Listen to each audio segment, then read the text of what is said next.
A ressurreição de nosso Senhor Jesus Cristo lê-se estes dias, como é costume, segundo cada um dos livros do Santo Evangelho. Na leitura de hoje, ouvimos Jesus Cristo censurando os discípulos, primeiros membros seus, companheiros seus porque não criam estar vivo aquele mesmo por cuja morte choravam, pais da fé, mas ainda não fiéis, mestres, e a terra inteira haveria de crer no que pregariam, pelo que, aliás, morreriam, mas ainda não criam. Não acreditavam ter ressuscitado aquele que haviam visto ressuscitando os mortos. Com razão, censurados. Ficavam patenteados a si mesmos, para saberem o que seriam por si mesmos os que muitos seriam graças a ele. E foi deste modo que Pedro se mostrou quem era, quando, iminente a paixão do Senhor, muito presumiu. Chegada a paixão, titubeou, mas caiu em si, condoeu-se, chorou, convertendo-se a seu Criador. Eis quem eram os que ainda não criam, apesar de já verem. Grande, pois, a honra a nós concedida por aquele que permitiu crêssemos no que não vemos. Nós cremos pelas palavras deles, ao passo que eles não criam em seus próprios olhos. A ressurreição de nosso Senhor Jesus Cristo é a vida nova dos que creem em Jesus, e este é o mistério da sua paixão e ressurreição, que muito deveis conhecer e celebrar, porque não sem motivo desceu a vida até a morte. Não foi sem motivo que a fonte da vida, de onde se bebe para viver, bebeu desse cálice que não lhe convinha, porque a Cristo não convinha a morte. De onde veio a morte? Vamos investigar a origem da morte. O pai da morte é o pecado. Se nunca houvesse pecado, ninguém morreria. O primeiro homem recebeu a lei de Deus, isto é, um preceito de Deus, com a condição de que, se o observasse, viveria, e se o violasse, morreria. Não crendo que morreria, fez o que, ou faria morrer, e verificou a verdade do que dissera quem lhe dera a lei. Desde então, a morte. Desde então ainda, a segunda morte, após a primeira, isto é, após a morte temporal, a eterna morte. Sujeito a essa condição de morte, a essas leis do inferno, nasce todo homem, mas por causa desse mesmo homem, Deus se fez homem, para que não perecesse o homem. Não veio, pois, ligado às leis da morte, e por isso, diz o Salmo, livre entre os mortos. Salmo 87. Concebeu-os sem concupiscência, uma virgem, como virgem deu-lhe a luz. Virgem permaneceu. Ele viveu sem culpa, não morreu por motivos de culpa. Comungava conosco no castigo, mas não na culpa. O castigo da culpa é a morte. Nosso Senhor Jesus Cristo veio morrer, mas não veio pecar. Comungando conosco no castigo sem a culpa, aboliu tanto a culpa como o castigo. Que castigo aboliu? O que nos cabia após esta vida. Foi assim crucificado para mostrar na cruz o fim do nosso homem velho e ressuscitou para mostrar em sua vida como é a nossa vida nova.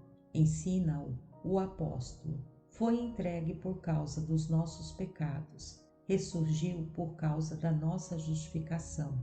Romanos 4, versículo 25. Como sinal disto, fora dada outrora a circuncisão aos patriarcas. No 8º dia, todo indivíduo do sexo masculino deveria ser circuncidado.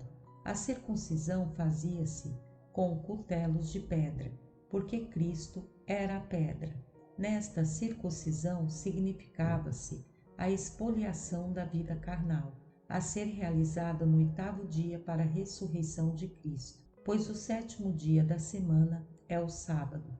No sábado o Senhor jazia no sepulcro. 7º dia da semana, ressuscitou no 8º. A sua ressurreição nos renova, eis porque, ressuscitando no 8º dia, nos circuncidou. É nessa esperança que vivemos. Ouçamos o apóstolo dizer: se ressuscitasses com Cristo, Colossenses 3, versículo 1, como ressuscitamos se ainda morremos? Que quer dizer o apóstolo? Se ressuscitasses com Cristo, acaso ressuscitariam os que não tivessem antes morrido? Mas falava aos vivos, aos que ainda não morreram, os quais, contudo, ressuscitaram. Que quer dizer?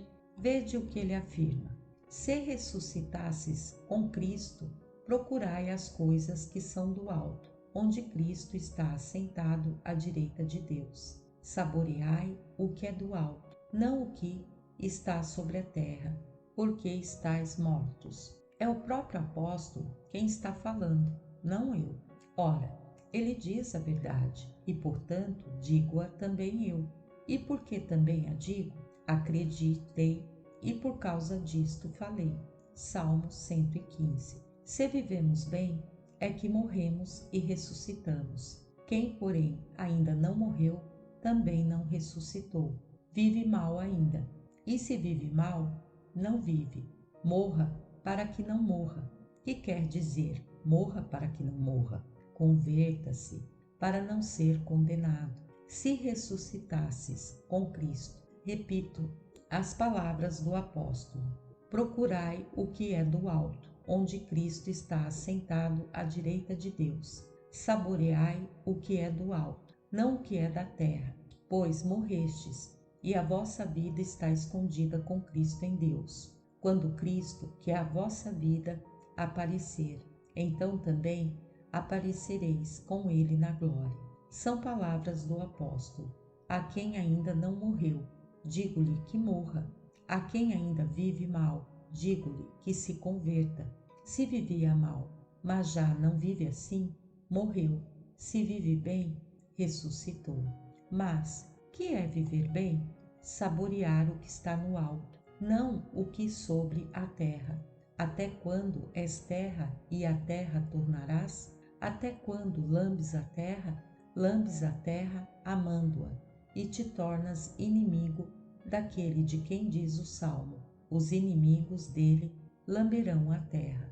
Salmo 79, versículo 9. Que éreis vós, filhos de homens? Que sois vós, filhos de Deus? Ó filhos dos homens, até quando tereis o coração pesado? Porque amais a vaidade e buscais a mentira? Que mentira buscais? O mundo.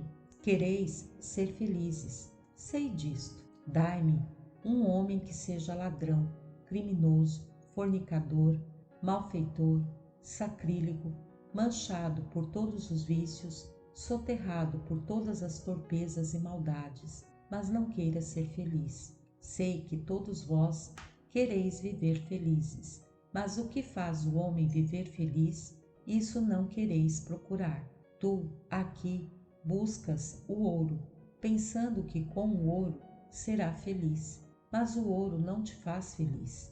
Porque buscas a ilusão e com tudo que aqui procuras, quando procuras mundanamente, quando fazes amando a terra, quando fazes lambendo a terra, sempre visas isso, ser feliz. Ora, coisa alguma da terra te faz feliz. Por que não cessas de buscar a mentira?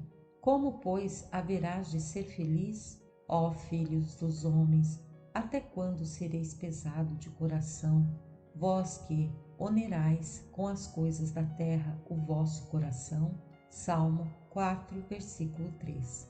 Até quando foram os homens pesados de coração? Foram-no antes da vinda de Cristo, antes que ressuscitaste o Cristo. Até quando tereis o coração pesado? E por que amais a vaidade e procurais a mentira? Querendo tornar-vos felizes, procurais as coisas que vos tornam míseros. Engana-vos, o que descaiais. É ilusão o que buscais. Queres ser feliz? Mostro-te, se te agrada, como serás. Continuemos ali adiante, no versículo do Salmo. Até quando sereis pesados de coração? Porque amais a vaidade e buscais a mentira? Sabei o quê? Que o Senhor engrandeceu o seu santo. Salmo 4, versículo 3. O Cristo veio até nossas misérias, sentiu a fome, a sede, a fadiga, dormiu, realizou coisas admiráveis, padeceu duras coisas, foi flagelado, coroado de espinhos, coberto de escarros, esbofeteado, pregado no lenho, traspassado pela lança, posto no sepulcro, mas no terceiro dia ressurgiu, acabando-se o sofrimento, morrendo a morte. Eia, tende lá os vossos olhos na ressurreição de Cristo, porque tanto quis o Pai engrandecer o seu santo, que o ressuscitou dos mortos e lhe deu a honra de se assentar no céu à sua direita. Mostrou-te o que deves saborear se queres ser feliz, pois aqui não o poderás ser. Nesta vida não podes ser feliz, ninguém o pode. Boa coisa a que desejas, mas não nesta terra se encontra o que desejas. Que desejas? A vida bem-aventurada, mas aqui não reside ela. Se procurasses ouro num lugar onde não houvesse, alguém sabendo da sua não existência haveria de te dizer: por que estás a cavar? Que pedes a terra? Fazes uma fossa na qual has de apenas descer, na qual nada encontrarás. Que responderias a tal conselheiro? Procuro ouro. Ele te diria: não nego que exista o que descias, mas não existe onde o procuras. Assim também quando dizes: quero ser feliz, boa coisa queres, mas aqui não se encontra. Se aqui a tivesse tido Cristo, igualmente a teria eu.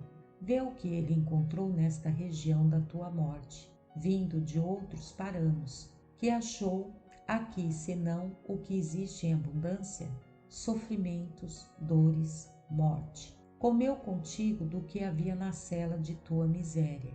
Aqui bebeu vinagre, aqui teve fel, eis o que encontrou em tua morada.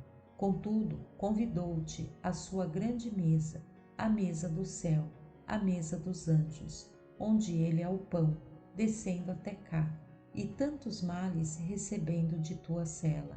Não só não rejeitou a tua mesa, mas prometeu-te a sua.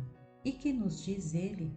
Crede, crede que chegareis aos bens da minha mesa, pois não recusei os males da vossa. Tirou-te o mal e não te dará o seu bem? Sim, dá-lo-á. Prometeu-nos sua vida, mas é ainda mais incrível o que fez. Ofereceu-nos a sua morte, como se dissesse: à minha mesa vos convido. Nela ninguém morre, nela está a vida verdadeiramente feliz. Nela o alimento não se corrompe, mas refaz e não se acaba. Veja para onde vos convido: para a morada dos anjos, para a amizade do Pai e do Espírito Santo, para a ceia eterna, para a fraternidade comigo, enfim, a mim mesmo, a minha vida eu vos conclamo.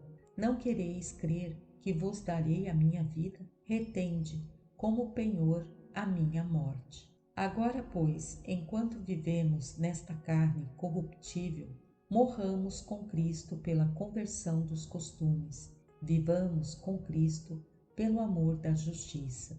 Não haveremos de receber a vida bem-aventurada, senão quando chegarmos àquele que veio até nós, e quando começarmos a viver com aquele que por nós morreu. Amém. Graça e paz, meus irmãos.